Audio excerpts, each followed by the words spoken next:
Bismillahirrahmanirrahim. Assalamualaikum warahmatullahi wabarakatuh. Saudara, dengan saya lagi Edi Mulyadi dari Forum News Network FNN.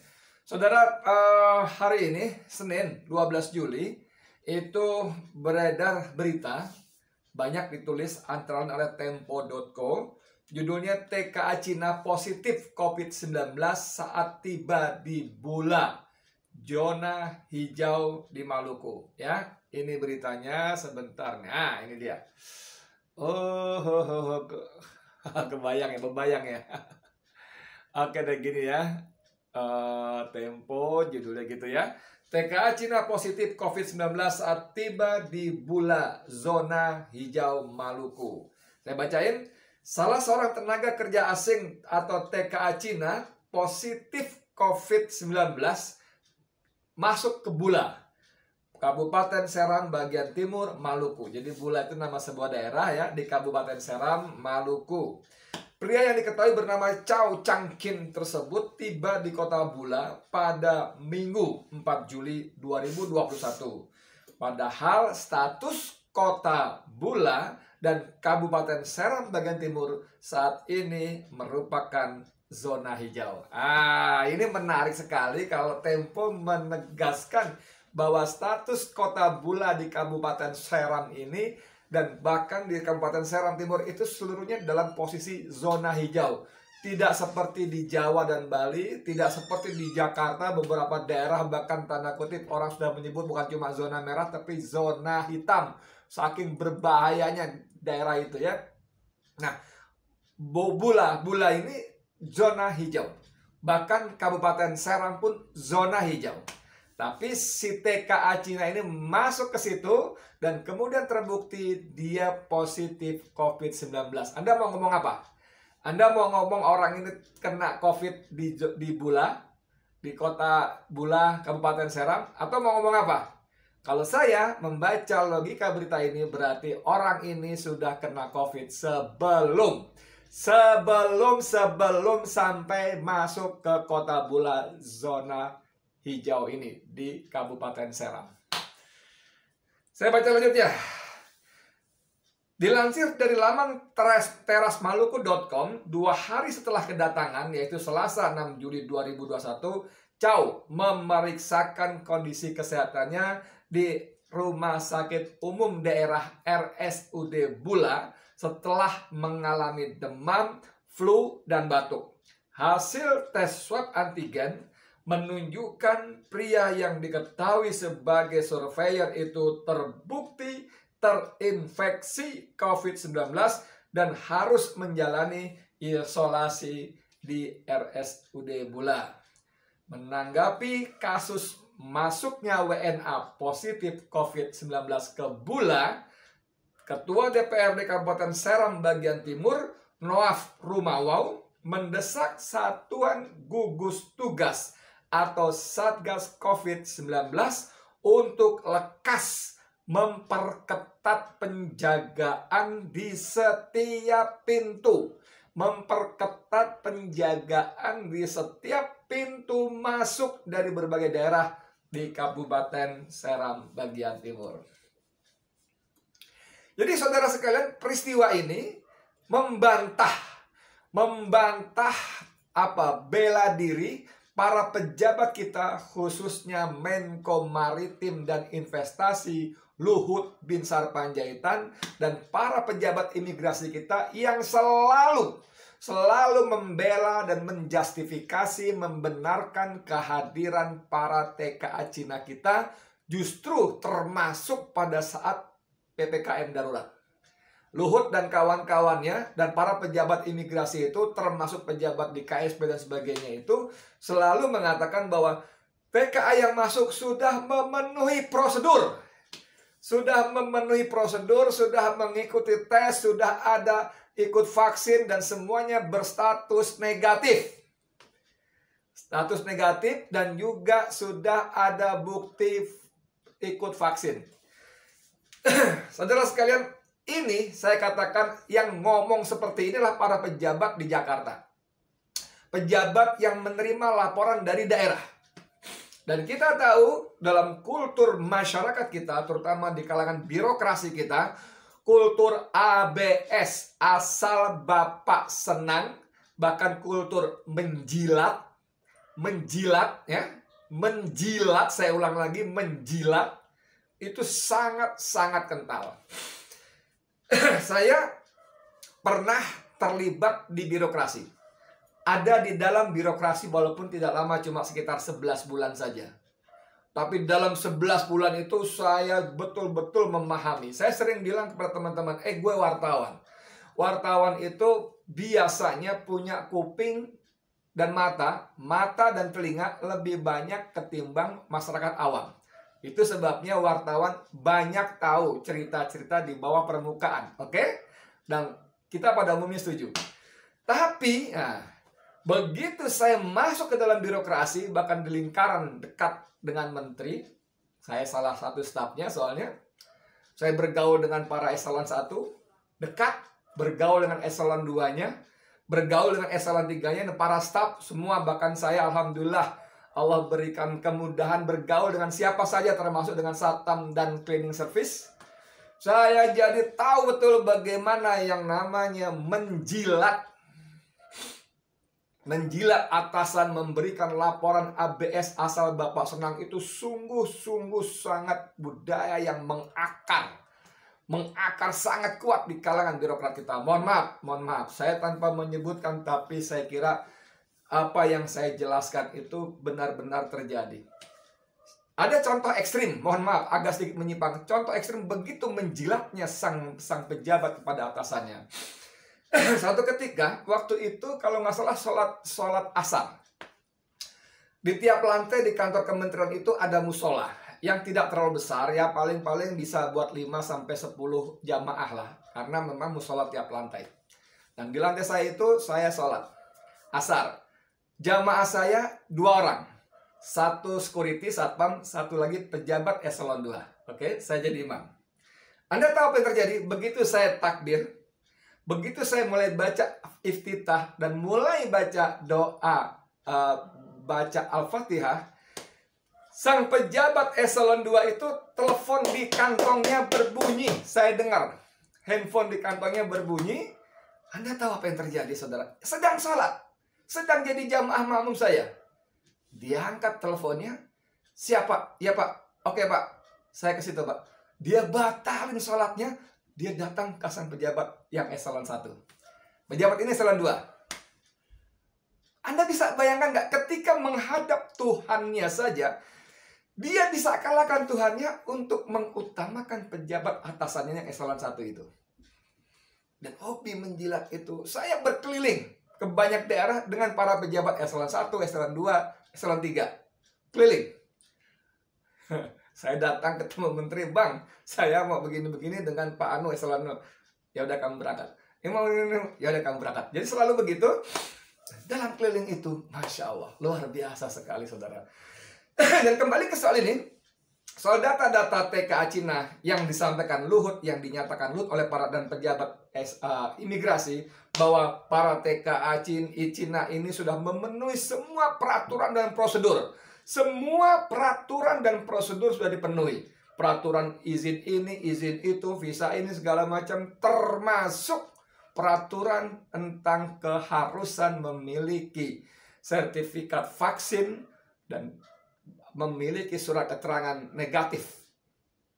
Dan ini berita di Tempo ini, Anda mau bantah apa, saudara? Nggak bisa, ini faktanya. Faktanya begini. Jadi saudara sekalian, itu sebabnya bagaimana kita rakyat mau percaya kepada penguasa kita. Bagaimana rakyat tidak berpikir yang tidak-tidak, yang bukan-bukan. Oh, ini penguasa ini kenapa selalu jadi bumper? Kenapa selalu jadi centeng bagi kepentingan investor Cina? Kenapa dia selalu membela kedatangan TKA Cina dengan mengatakan mereka expert lah, mereka orang ahli lah, mereka akan bekerja di smelter lah, yang orang kita tidak mampu mengerjakannya, dan seterusnya dan seterusnya. Dan itu datang bergelombang, saudara, dalam sebuah pabrik yang namanya ahli, expert itu berapa orang gitu loh. 1, 10, 100 orang. Itu bukan ahli lagi kalau 100. Kalau 10 orang, oke lah, pakar, ahli, expert yang kita tidak mampu, oke, 10 orang. Tapi ini datang bergelombang setiap hari, ratusan orang di satu bandara saja. Masa semuanya expert? Tolong please, please. Please, wahai para pejabat kita, tolong mohon maaf dengan sungguh-sungguh, pakailah akal kalian. Pakailah logika kalian. Masa ratusan orang, ribuan orang semuanya expert? Yang kalau kata para stafnya, para gerombolan istana mengatakan, tenaga kerja kita tidak mampu, tidak bisa. Kalimat-kalimat ini kan melecehkan sumber daya manusia kita. Katakanlah iya, orang-orang ini punya kemampuan spesifik di teknis industri smelter, yang dalam bahasa biasa disebut rocket scientist. Wah, jelimet. Tapi sekali lagi, jumlahnya berapa, Bung? Jumlah mereka berapa yang disebut expert itu?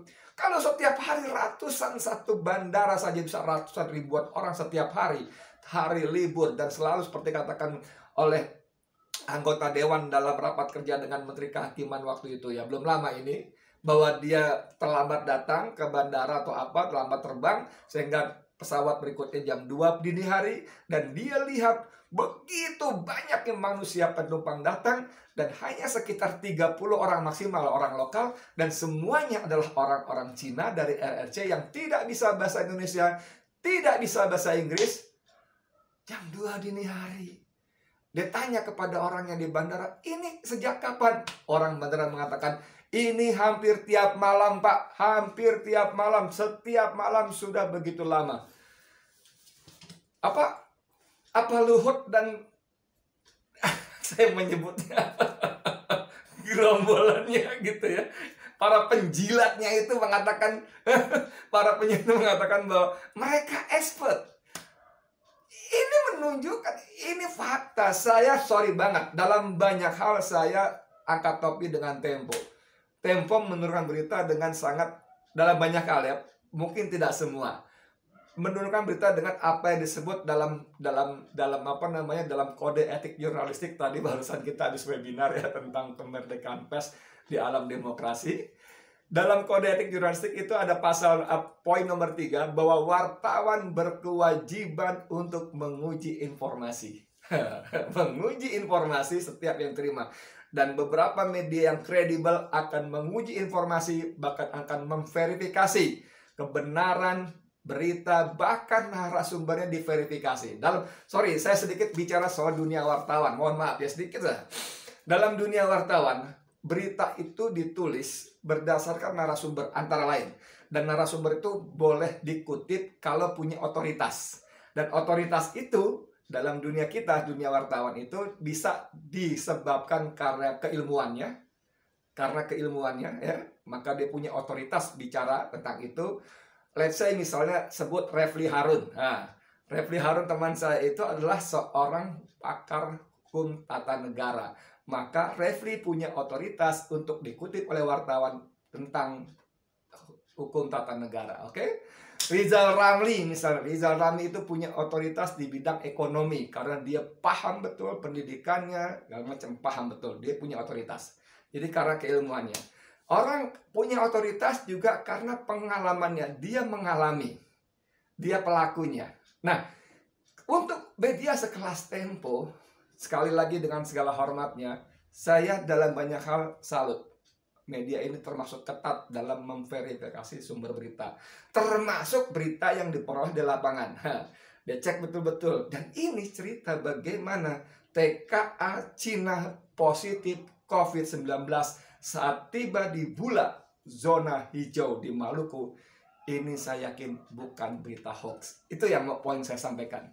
Jadi wahai saudara sekalian para pejabat, please berhenti kalian selalu menjadi backing, menjadi centeng TKA Cina. Dengan berbagai dalih mengatakan memenuhi prosedur lah, memenuhi peraturan lah. Saya punya data-datanya bagaimana ribuan bahkan belasan puluhan ribu TKA Cina itu tidak sah datang karena visa yang digunakan bukan visa bekerja. Ada angkanya, ada datanya. Saya punya. Makanya saya tempo hari saya berani tantang Luhut Binsar Panjaitan, ayo kita buka-bukaan data. Saya buka-buka data. Saya punya bahwa mereka bukan visa kunjungan, bukan visa bekerja. Mereka menggunakan visa kunjungan. Dan saya yakin bahwa pegawai-pegawai pejabat imigrasi di lapangan itu tahu, ada cumannya. Mereka tidak bisa dan tidak berani bertindak karena ada perintah dari pusat, dari bos-bosnya dari pusat. Dan bos-bosnya pusat juga punya perintah lagi di atasannya lagi, dari atasannya lagi, dari Luhut Binsar Panjaitan mungkin, Mbak Sambes dan seterusnya dan sebagainya. Mau mengelak apa lagi? Kan juga maksud saya begini, saya sering katakan, katakanlah ya, katakanlah betul katakanlah orang-orang ini memenuhi persyaratan, dokumennya, prosedurnya ya, sudah tes, sudah punya antigen, punya sertifikat bebas COVID, sudah vaksin, semuanya. Tapi please lah kalian itu mbok punya empati. Ketika rakyat di dalam negeri kalian sekat-sekat begitu rupa dengan dalih tidak boleh bergerak karena PPKM darurat. Mosok kalian buka pintu lebar-lebar bagi TKA Cina. Nggak punya empati gitu loh. Ketika di lapangan rakyat dengan petugas cekcok mulut, bahkan cerita Praka Izroi pas Pampres ini kan seru sekali. Bagaimana para petugas Satgas PPKM ini begitu arogannya. Emangnya kalau pas Pampres kenapa? Kalau kamu pas Pampres kenapa? Dan ternyata kalimat itu, saudara, menjadi persoalan sangat serius di kalangan pas Pampres, bahkan langsung bagi komandan pas Pampres. Komandan pas Pampres, Jenderal Bintang 2 itu mengatakan bahwa kalimat itu menghina institusi. Emangnya kalau kamu pas Pampres kenapa? Dan akhirnya 3 orang itu diperiksa oleh Propam, Polri, Profesi dan Pengamanannya, yang dulu Provos, diperiksa dapat sanksi. Tapi kan kenapa mereka diperiksa? Karena mereka ketanggor dengan pas Pampres, anggota pas Pampres. Sementara video yang beredar di grup-grup media sosial, di grup-grup WA, itu puluhan, mungkin bukan ratusan video yang menggambarkan bagaimana petugas-petugas BPKM itu sangat arogan gitu ya terhadap rakyat. Itu yang kemarin ada orang tukang kopi dibentak, itu gambarnya seru, saya tidak sempat tampilkan, tapi seru sekali. Ada beberapa orang, dia duduk tukang kopi itu, ada tentara pakai baret ungu, saya kira itu marinir, dia masih ngomong pelan, dan si tukang kopi cuma ya gitu-gitu, tapi si polisi itu kan akhirnya si tukang kopi ini kan marah, ya udah bapak tangkap saya, tangkap, ayo. Bapak enak punya gaji, ya gitu kan. Saya kan harus pikirin anak istri saya, makan dan sebagainya, sekolahnya. Itu cerita bukan 1, 2, saudara. Nah ini kembali ke soal TKA tadi. Wahai para petinggi, wahai orang-orang yang duduk di kantor di belakang meja, wahai orang-orang yang mendapat ruangan nyaman, ber-AC dengan musik, dengan televisi di kantornya, pahami itu yang terjadi di lapangan, bagaimana rakyat marah. Mereka harus makan dan kalian lockdown dengan istilah PPKM tadi, tidak kalian kasih makan dan mereka tidak boleh keluar rumah. Sementara mereka, rakyat melalui smartphone mereka, telepon pintar ini, mereka lihat kalian membuka pintu lebar-lebar bagi masuknya TKA Cina. Please deh, please. Ini fakta. Mau sampai kapan? Mohon maaf, mau sampai kapan kalian menjilat? Saya kira kalau kalian punya hati nurani, entah dirjennya, entah direkturnya, entah siapa di bawah pejabat setingkat menteri ke bawahnya. Kalau para menterinya menjilat ke atasnya, tahu kan? Menjilat siapa atasan menteri, dalam konstitusi kita disebut menteri kita adalah pembantu presiden. Jadi aroma kegiatan, sikap, sigap, perilaku menjilat atasan itu rata, bos. Rata dari level bawah sampai ke atas. Luar biasa. Rakyat kalian siksa, tidak boleh bergerak, tidak bisa cari makan, tapi tidak kalian kasih makan. Tapi tadi TKA Cina dibuka lebar-lebar dan ada yang positif COVID. Ada yang positif COVID. Ini mungkin hanya fenomena gunung es saja yang tampak, yang muncul. Bukan mustahil, ratusan, ribuan, puluhan ribu TK yang terus datang bergelombang. Bukan mustahil, ada juga yang kena COVID. Karena mereka datang dari Wuhan. Datang dari Wuhan. Anda mau ngomong apa ini? Susah kita menolaknya ya. Ini, hati nih, tanggal 5. Anda mau ngomong apa ini? Ada gambar pesawat Lion Air. Tanggal 5. Ini tanggal 5 Juli dari Wuhan. Berangkat menuju Cengkareng, ya, berangkat jam 15.10, landing berangkat terjadwal 15.10, keberangkatan aktual 17.10, berarti tertunda 2 jam, kedatangan terjadwal 20.15 dan mendarat 21.53. Terlambat kan? 21.53. Maskapai Lion Air, perlengkapan B739. Lalu pesawatnya jenisnya Boeing 737-9G IR. Durasi penerbangan 5 jam 43 detik 43 menit. Kode panggil LN2618. Ini ada, bos. Ada, ini datanya ada. Dari Wuhan. Wuhan, saudara. W-U-H-A-N. Wuhan, tempat asal awal virus COVID. Maksud saya ketika negara lain menutup pintunya buat orang asing, buat Indonesia khususnya, di Hong Kong, di negara-negara lain, menutup total untuk Indonesia, kita masih membuka lebar-lebar. Dan ini saya sebut tadi tidak punya empati kalian. Menjilat itu. Jijik kan? Menjilat. Jijik luar biasa. Ya. Jadi please, kalau kalian punya empati, hentikan dulu tenaga Cina. Ya, tenaga kerja asing asal Cina. Udah, itu saja dari saya, Edi Mulyadi, untuk FNN. Assalamualaikum warahmatullahi wabarakatuh.